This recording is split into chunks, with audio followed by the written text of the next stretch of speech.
तो सबकी जुबान पे एक ही बात थी, बाबू बेटा ने नाश कर दिया हमारा आगे।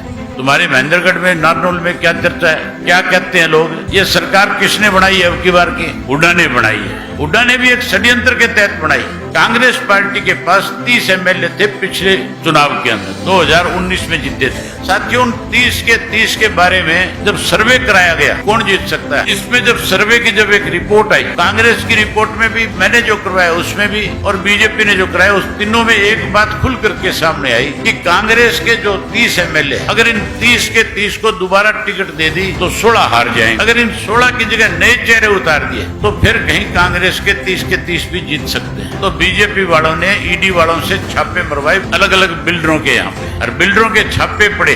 अगले दिन मुकदमा दर्ज कर दिया गया भूपेंद्र सिंह हुड्डा के खिलाफ, ये कह करके कि इसने बिल्डरों को लाइसेंस जो दिया था उसमें बहुत कमियां और खामियां हैं। उसको गिरफ्तार नहीं किया, उसको इशारा किया गया कि अगर जेल जाने से बचना है तो भाजपा के नेताओं से बात करनी पड़ेगी। हुड्डा ने जाकर के बीजेपी के बड़े नेताओं से बात करी, उनसे पूछा कि बताओ मैं आपकी क्या मदद कर सकता हूँ। उन्होंने कहा कि तू सबसे बड़ी मदद हमारी कर, ये 30 के 30 तेरे सीटिंग है, इनको टिकट दिलवा दे। हुड्डा ने कहा ठीक है, मुझे 2-4 दिन का समय दो। राहुल गांधी के पास गया, जाकर के कहने लगा मुझे जानकारी मिली है कि अगर 30 के 30 सीटिंग को टिकट नहीं दी तो फिर कांग्रेस में भगदड़ मच जाएगी, इनमें आधे से ज्यादा भाग जाएंगे, कहीं ऐसा ना हो बनी बनाई सरकार जो है हमारे हाथ से निकल जाए। राहुल गांधी ने उसकी बात पे भरोसा किया और भरोसा करके उसको टिकट 30 के 30 अनाउंस कर दिया। जब रिजल्ट आया तो जिन 16 के बारे में सर्वे की रिपोर्ट में आया था कि ये नहीं जीत सकते, वो 16 के 16 हार गए, बीजेपी के 16 वहां जीत गई। मदद कर गया कि नहीं कर गया बीजेपी की?